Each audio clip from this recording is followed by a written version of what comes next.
વિસનગરમાં કરોડોની જમીન પર ત્રિપક્ષીય ટક્કર, કોંગ્રેસની એન્ટ્રીથી વિવાદ ગરમાયો.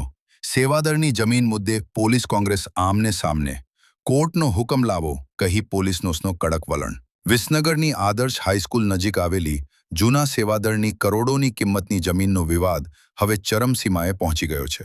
શ્રી અખિલ આંજણા કેળવણી મંડળ અને પ્રકાશભાઈ પટેલ વચ્ચે ચાલી રહેલા જૂના વિવાદમાં હવે કોંગ્રેસના પ્રવેશથી મામલો વધુ ગરમાયો છે. જિલ્લા કોંગ્રેસ પ્રમુખ બળદેવજી ઠાકોર સહિતના આગેવાનો જમીન પર કબજો લેવા પહોંચતા તણાવની સ્થિતિ સર્જાઈ હતી. ઘટના સ્થળે હાજર ડીવાયએસપી અને પોલીસ કાફલાએ કોંગ્રેસના કાર્યકરોને રોકતા ઘર્ષણ સર્જાયું હતું. પોલીસે સ્પષ્ટ શબ્દોમાં જણાવ્યું કે કોર્ટનો હુકમ લઈને આવો, હાલ જગ્યા ખાલી કરો.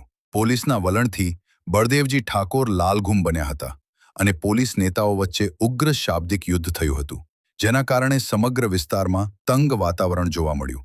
હાલ કરોડોની આ જમીન પર અંતિમ હક કોનો રહેશે તે પ્રશ્ન અનિશ્ચિત છે. મામલો હવે કાયદાકીય લડાઈ તરફ આગળ વધે તેવી શક્યતા વધી રહી છે. ભણવામાં હમણાં ચોપડીમાં આવ્યું હતું અને કેસ પેન્ડિંગ છે. સરકારે તૈયારી કરાવડાવી ખાલી કરી દીધા.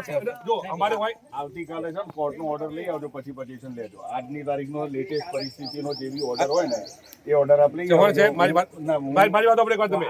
આજે આને ઇશ્યુ બનાવવાનો નથી. આપણે ઇશ્યુ નહીં બનાવતા. આમાં કોઈ બોલાચાલી નહીં, ઇશ્યુ નહીં બનાવતા. બોલાચાલી બી નહીં. કાલની તારીખમાં તમે કાયદેસર એનો ઓર્ડર કોર્ટમાંથી લઈ આવજો. અરે વાંધો આપણે પેલા કોર્ટનો ઓર્ડર કેવો કોર્ટનો ઓર્ડર તમારી માલિકી, તમારી માલિકી.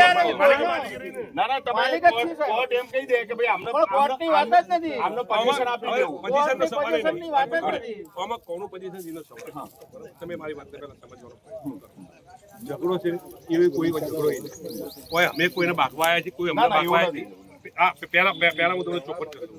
આ જગ્યા 1948માં ઓલરેડી પટેલ અમારા આગેવાન હતા. ટીમને બધા ભેગા મળી અને જગ્યા મહેસાણા જિલ્લા કોંગ્રેસ સેવાદળ છાત્રાલય માટે વિસનગરના વિદ્યાર્થીઓને ભણવા માટે રાખેલી. જે તે વખત મહેસાણા જિલ્લા કાર્ય છાત્રાલય માટે. એ પછી આ જગ્યાના બધા ટ્રસ્ટીઓ જેમાં ટ્રસ્ટી જીવ મોતી કાકા મરી ગયા. હવે આમનું શું કહેવાનું થાય છે કે મોતી કાકા ખરા ને એમને એમના સમાજના વાંદરા સમાજને એક વખત ભાડે આપી હતી અહીં છોકરાને રહેવા માટે. હવે પ્રકાશભાઈને જે લડાઈ છે ને એ વાંદરા સમાજના હોમી લડે કે તમે આ ખાલી કરો એ પ્રશ્ન પતી ગયો છે. હવે આનો મૂળ માલિક ના આજની તારીખે વેરો અમે ભરીએ છીએ, પ્રોપર્ટી કાર્ડ અમારી પાસે છે, દસ્તાવેજ અમારી પાસે છે. હવે પ્રકાશભાઈનું એવું કહેવાનું થાય છે આ છોકરાઓનું કોર્ટ મેટર છે. ના અમારે કોઈ નહીં. એમની કોર્ટ એમનું કહેવાનું એવું છે કે કોર્ટ મેટર છે. કોર્ટ મેટર કોની અમે છે તો વાંદરા સમાજના લોકો જે ભાડે આપ્યું હતું એમના ટ્રસ્ટી હતા, એમના સમાજના આગેવાન એમને. હવે સવાલ એમનો છે કે એ વાંદરા ઓનર કોણ છે તો મહેસાણા જિલ્લા કોંગ્રેસ સેવાદળ. બરોબર. હવે એમની મેટર ચાલે છે ભાઈ વાંદરા હોમી, વાંદરા સંસ્થા હોમી. એમને આમણે દાવો શું દાખલ હવે તમે વાંચી બાળવા તો હવે જે બી અત્યારે દાવો પેન્ડિંગ છે ને જે બી હોય કાલની ભાઈ તમે તો લેટેસ્ટ પરિસ્થિતિ આવતીકાલે જે બી તમારા કોર્ટમાંથી હોય એ તમે લેતા હો. બંને પક્ષોને કહું છું. જો અમારી પક્ષે તમે તમારી પક્ષે જોઈ લો. મારી ઓફિસ અહીંયા મારી ઓફિસ આવી જાવ ત્યાં. બરોબર છે ને? આ બધા ખાલી કરી દો. જો તમે સ્થળ ઉપર આ માણસો બધાને ભેગા કરી કોઈ ભેગા નહીં કરે. પ્રશ્ન ઉપસ્થિત જો કરવાની જરૂર કોઈ પ્રશ્ન આપણે પ્રશ્ન ઉભો કરીએ છીએ. અહીંયા આગળ છે ને ખોટો પ્રશ્ન ઉપસ્થિત કરવાની જરૂર નથી. સ્થળ ઉપર આ જે બી માણસો છે એ બધા તમે પહેલા અમને સમજો તો ખરા. હું સાંભળું ને તમે એ રીતે નહીં અહીં કોઈ દર્શન કરવા માટે કોઈ ભેગા નહીં થયા. અહીં ખાલી ચર્ચા કરીએ છીએ. કોઈ ઊંચા અવાજે બોલ્યું તમે એમને સવાલ એવી નહીં કરતા. બરોબર બોલો શું કરો બોલો ઊંચા એમ નહીં કરતો. તમે કહો છો ને અહીં આવો તેમ આવો. અમે અમારી જગ્યા પર આવ્યા છીએ, અમે અમારી સંસ્થામાં. ના ના, તમારી માલિકી ના ગણાય. ખોટી વાત નહીં કરો. બરાબર, તમારી માલિકી ના ના, તમારી માલિકી ના ગણાય. એ રીતે જ વાત કરી. તમારી માલિકી ના ગણાય. અરે ના ગણાય માલિકી. બહાર નીકળી જાઓ. ચલો. અહીંયાથી બહાર નીકળી જાઓ, નહીં તો પછી હું પોલીસ બોલાવીને દબાણ તમને બધાને બહાર કાઢી. જો એ રીતે- એ રીતે- આ રીતે- આ રીતે તમે- નહીં, એ ખોટી વાત છે તમારી. તમે કોર્ટમાંથી order લાવો ને, હું કહું છું. કોર્ટનો order કોને લાવવાનો? તમે કોર્ટ તમને possession આપે કે ભાઈ આ આ પોઝિશનનો સવાલ જ નથી. ના, ના, સવાલ જ નથી.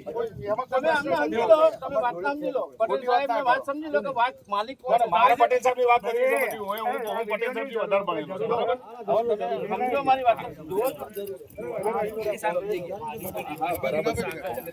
હા, એ જ છે. તમે ઝઘડતા કોઈ નહીં. આજની તારીખમાં આપણે શું કરે, issue કરવો એમ.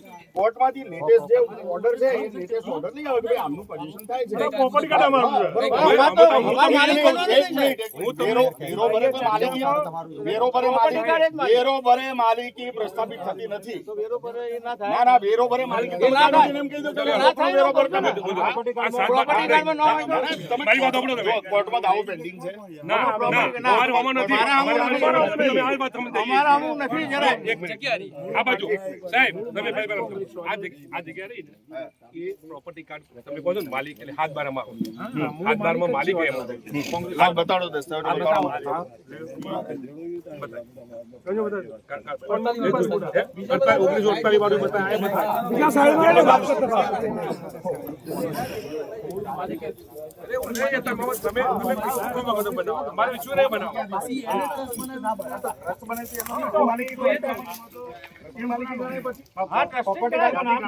મૂળ માલિક કોણ?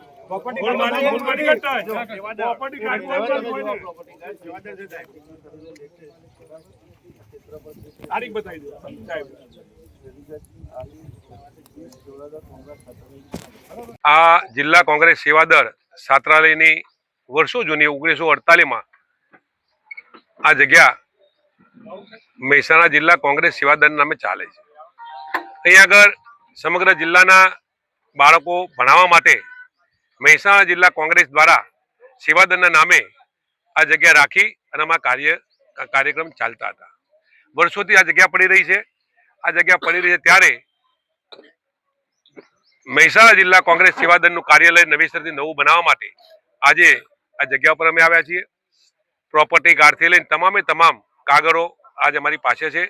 છતાંય આ જિલ્લા આ વિભાગના ડીવાયએસપી દિનેશસિંહ કરી અને આવી અને ખોટી રીતે રેવન્યુનું જ્ઞાન એમની પાસે છે કે નહીં એમાં મારે પડવું નથી. અમે અમારા કાગળો બતાવ્યા છે. અમારું પ્રોપર્ટી કાર્ડ બનાવ્યું છે. પ્રોપર્ટી કાર્ડ ચાલે આવું પ્રોપર્ટી કાર્ડ અહીં ન ચાલે એવું કહી અને તાત્કાલિક આ ખાલી કરો, નહીંતર અમારે બધાને તમને પૂરી દેવા પડશે અને તમારા પર કાયદેસરની કાર્યવાહી કરવી પડશે. ત્યારે મારે દિનેશસિંહને પૂછવું છે કે આ ઝઘડો અહીં કોઈ ઝઘડો કરવા આવ્યું નહોતું. આ જગ્યા અમારી પડી છે કોંગ્રેસ નહીં અને કોંગ્રેસની ઓફિસ બનાવવા માટે આ જગ્યા પર અમે આજે આવેલા છીએ. પ્રતિપક્ષ એવું કહે છે કે આ જગ્યા પર અમારી માલિકી છે. હવે કદાચ એમને કોઈ આ જમીન પર ખોટી રીતે કબજો કરી અને એને પચાવી પાડવાનો પ્રયત્ન કર્યો હોય તો એ મને ખબર નથી. આ 1948માં આ જગ્યાનો દસ્તાવેજ સાકરચંદ બાપાના નામે કરેલો હતો. એ સાકરચંદ બાપા એ જે દસ્તાવેજ કરો એના પૈસા જે તે વખત કોંગ્રેસના સેવાદળના નામે બધા આપેલા હતા. વ્યક્તિગત નામે દસ્તાવેજ કરી આજે અમે આ જગ્યા એને કરી અને આ જગ્યા એ મહેસાણા જિલ્લા કોંગ્રેસ સેવાદળ છાત્રાલયના નામે એ ટ્રસ્ટ બનાવ્યું અને ટ્રસ્ટ બનાવી અને આ છાત્રાલયનું અને આ જગ્યાનું એક કાર્યક્રમ અને એ વહીવટ કરતા હતા. એમાંથી જે આજે પ્રોપર્ટી કાર્ડની અંદર જે વહીવટદારો છે એમાંથી આ અમારી સાથે હાજર છે ચુનાજી ઠાકોર, એ સાબલિયાના વતની છે અને જે ટ્રસ્ટીમાં પણ એમનું નામ છે. મોતી કાકાથી લઈ ઘણા બધા ટ્રસ્ટીઓ એક્સપાયર થઈ ગયેલા છે અને આ જે જગ્યા રહી આ જે સંસ્થાના નામે ચાલી રહી છે, નહીં કે કોઈ વ્યક્તિગતના નામે. પણ મને નથી ખબર પડતી કે આ જગ્યાનો વ્યક્તિગત કોઈએ કબજો લઈ અને એને પચાવી પાડવાનું કોઈ કામ કર્યું હોય તો એ ખ્યાલ અમને નથી. પણ આજે કાગળ ઉપર જોતા આજે લગભગ ઘણા વર્ષોથી વેરો પણ અમે ભરીએ છીએ. આ જગ્યાનું પ્રોપર્ટી કાર્ડ પણ અમારું છે. પ્રોપર્ટી કાર્ડ એટલે કે 7/12. પણ આ જગ્યા એક કિંમતી જગ્યા છે. એના પર કોઈનો ડોળો ફાટ્યો હોય અને એના પર કોઈનું મન બગડ્યું હોય અને આ જગ્યા પચાવી પાડી અને કરોડોની મિલકત કોંગ્રેસ પાસેથી કોઈ વ્યક્તિગત પોતે એના નામે લઈ લેવાનો કોઈ પ્રયત્ન કરતા હોય એવું પ્રથમ દ્રષ્ટિએ મને લાગે છે. કોર્ટમાં શું સ્ટેટસ છે? આજે આ કોર્ટનું કોઈ પણ પ્રકારનું સ્ટેટસ હોય એ અમારી સામે કોઈ સ્ટેટસ નથી. જે કોર્ટની અંદર જે પ્રકાશભાઈ કરીને નામના કોઈ વ્યક્તિ છે કે એમના માણસોને એવું કહેવું છે કે અમે કોર્ટમાં લડીએ છીએ, પણ આ જગ્યા કોની છે? તો મહેસાણા જિલ્લા કોંગ્રેસ સેવાદર છાત્રાલય નામની આ જગ્યા છે. એ લડે છે કોના સામે? તો વિસનગર ઓંજના સમાજ સામે લડે છે. વિસનગર ઓંજના સમાજના વિદ્યાર્થીઓને ભણવા માટે જે તે વખતના એના ટ્રસ્ટીઓએ ક્યાંક એમને જગ્યા નહીં હોવાના કારણે ક્યાંક ભાડે આપેલી હતી. એ ખાલી કરવા માટે પ્રકાશભાઈ એ ઓંજના સમાજ સામે લડે છે. પ્રકાશભાઈ મહેસાણા જિલ્લા કોંગ્રેસ સેવાદળના સામે લડતા નથી, અને એટલા માટે હું એમ કહું છું કે આ લડાઈ પ્રકાશભાઈની અને ઓંજના સમાજની છે. પ્રકાશભાઈ અમે ટ્રસ્ટી નથી, પ્રકાશભાઈ વહીવટ કરતા નથી. ત્રાહિત વ્યક્તિ તરીકે એ કોર્ટમાં જયેલા હોય તો એમને પણ ખબર નથી. મહેસાણા જિલ્લા કોંગ્રેસ સેવાદળના નામે જે મિલકત ચાલે છે એમના અમે કોઈ પણ નોટિસ પણ આપવામાં આવી નથી. પણ મને એવું અહીં આવું અને વાતાવરણ જોયું એ તબક્કાથી એવું લાગે છે કે આ જમીન ખોટી રીતે પચાવી પાડી અને આ જમીન પચાવી પાડવા માટેનું જે કાવતરું છે એ કાવતરું આજે મને દેખાય છે. આગામી સમયમાં તમારી રણનીતિ? અહીંથી અમે ડીએસપી ને મળવા જવાના છીએ. આજે જ અમે અમારી અરજી તૈયાર કરી અને લેન્ડ ગેબિંગનો ગુનો દાખલ કરી અમારું ટ્રસ્ટ એ ગેરલેમીનો ગુનો દાખલ કરી અને અમે કાયદેસરની કાર્યવાહી કરીશું. લગભગ 150 થી 200 માણસો અહીંયા આગળ આવેલા છે અને જેસીબીથી કામકાજ ચાલુ કરેલું હતું, ઝાડવા નાન તેન પાડેલું, અને 201 માણસો આવેલા છે એવું એક અમને માલુમ પડ્યું પ્રકાશભાઈ મારફત. પ્રકાશભાઈ અત્યારે હાલ આઉટ ઓફ ગુજરાત છે, એટલે એમના મારફત ફોન આવ્યો કે તમે ત્યાં જાઓ અને શું ત્યાં થઈ રહ્યું છે એની તપાસ કરીને અમને કહો. એટલે અમે એમને જાણ કરી. અમે ત્યાં આગળ કર્મચારી છીએ અને અમે એમને જાણ કરી ભાઈ આ રીતનાનું ત્યાં આગળ 200-300 માણસો કોંગ્રેસના છે અને એ લોકો જેસીબીથી બધું સાફ સફાઈ રાંધીને બધું ચાલુ કર્યું છે. પ્રકાશભાઈ એવું કહ્યું ભાઈ આ જમીન ઉપર અમારો દાવો ચાલુ છે, બરાબર. એટલે મૂળ માલિક એમના દાદા હતા, શું છે શું નહીં એ પ્રકાશભાઈને બધું ખબર છે, પણ પ્રકાશભાઈનો દાવો હાલ કોર્ટમાં ચાલુ છે. એટલે કે તમે કોર્ટના પેપરો લાવીને એમને બતાવો અને પોલીસ સ્ટેશને એક વખત ફોન કરીને પોલીસને બોલાવો. અમે પોલીસ સ્ટેશને ફોન કરીને પીઆઈ સાહેબને ડીવાયએસપી સાહેબને બોલાયા અને કાગળોની ફાઇલો મંગાવી. કાગળોની ફાઇલો જોતા પ્રાઇમરી સ્ટેજે એવું માલુમ પડ્યું કે કોંગ્રેસ સેવાદળના નામે પ્રોપર્ટી કાર્ડ છે, પણ કોંગ્રેસ સેવાદળે આ જમીન આંજણા ટ્રસ્ટ જે આદર્શ સ્કૂલ ચલાવે છે આંજણા ટ્રસ્ટને ભાડે આપેલી હતી. એમાં ભાડાની અંદર કોઈ કરારનો કોઈ મુદતનો ઉલ્લેખ નથી કર્યો, એટલે કદાચ કાયમી બી ભાડે આપેલી હોઈ શકે. અને એ લોકોએ ચેરિટીની અંદર પરમિશન બી માગેલી છે કે અમારા જમીન આંજણા કેળવણી મંડળને આપવાની છે, અને એમાં જાહેરાત પણ આપેલી છે એમને ન્યૂઝપેપરમાં. એની પણ કોપી ફાઇલમાં છે. હવે આ બધું જોતા પ્રકાશભાઈએ દાવો કરેલો છે આંજણા કેળવણી મંડળ પર કે ભાઈ તમે અમારી આ મૂળ જમીન છે અને તમે અહીંયા ભાડે લીધી હોય કે તમારું જે વેચાણ લેવા માંગતા હોય એ આ જમીન ઉપર તમે છો, અને એનો ઓર્ડર 2008માં પ્રકાશભાઈના ફેવરમાં થયેલો છે. એ ઓર્ડરની પણ કોપી અમે અહીંયા જે કોંગ્રેસના મહાનુભાવો હતા એમને પણ બતાવી, ડીવાયએસપી સાહેબને બતાવી અને પીઆઈ સાહેબને બી બતાવી. અને એ ઓર્ડરના પછી પણ પ્રકાશભાઈનો હાલ અત્યારે આંજણા ટ્રસ્ટ હોમો દાવો 2009થી હાલ આપણી સિવિલ કોર્ટમાં વિસનગરની અંદર ચાલુ છે, અને એની મુદત પણ ગઈકાલે હતી. હાલ અત્યારે મોદી સાહેબ, નામદાર મોદી સાહેબની કોર્ટમાં હાલ અત્યારે દાવો ચાલુ છે.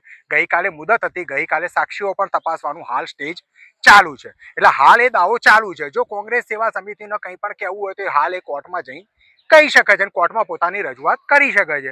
એટલે આ બધા હાલ અત્યારે, અને કોર્ટની અંદર હાલ અત્યારે આ જમીનનું કમિશન બી પંચનામું બી થઈ ગયેલું છે.